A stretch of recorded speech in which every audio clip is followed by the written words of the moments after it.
This is a Gatto Consulting production. Choosing strategically. Choosing to win. If you are watching this video, chances are that you are not satisfied with where your company is. You want more, perhaps even much more, and better. And you should. Not only that, you should be playing to win. Why, you may ask? Here is the main reason, by Roger Martin.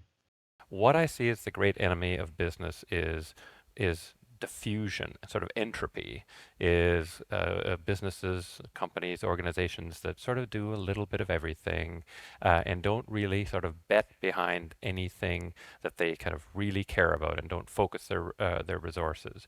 And I just see them sort of wasting away because inevitably somebody in their industry gets excited about a given choice, puts all their muscle behind it, all the wood behind the arrow, and knocks that sort of diffuse company out of the business. So what is your winning aspiration? What do you expect to achieve? Let's start by making it tangible. A rule of thumb. Start with goals that involve people, consumers, customers, meeting certain needs, rather than money goals, stock price, or revenue. Why winning?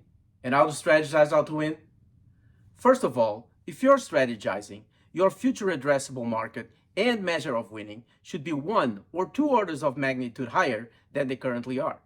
If not, you could be falling on a trend that not only could keep your progress dim and short of the potential you want to achieve, but could also be disastrous if your competitors are bolder and decide to take your spot.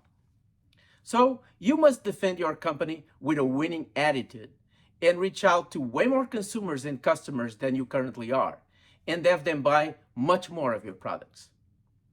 Finally, winning is also worthwhile. A significant portion of the value creation in an industry falls to the industry leader in a way that's usually much larger than its market share. As you probably know by now, there are two main types of competitive advantage: differentiation and relative cost position. Here is Roger Martin again, explaining in this context why wanting to win is transformational, if not life-saving.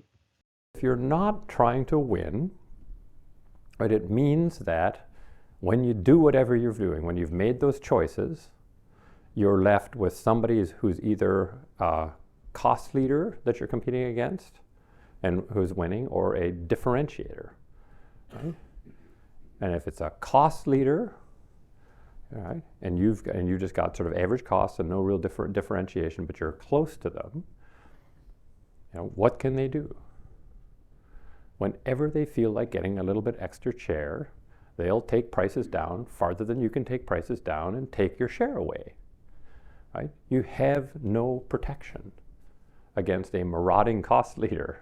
And similarly, a differentiator, right? If they're producing more value than you and earning a higher margin by being able to charge higher prices with stable share, if they ever want more share, what do?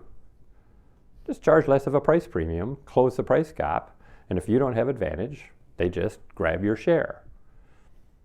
So the only safety, I mean, it is an unsafe world in general, right? The business world is unsafe. Everybody here in the room knows that. It's unstable and there's always competitive threats in all businesses. But the only modicum of safety you have is from winning. It's from having a superior value equation to competitors. Then you can do the marauding when you feel like it, and they can't defend themselves. And that's why having a winning strategy is so very important. Choose to win. This is a Gatto Consulting production. I hope you enjoyed this video. If you did, please subscribe. There are plenty of new videos coming up.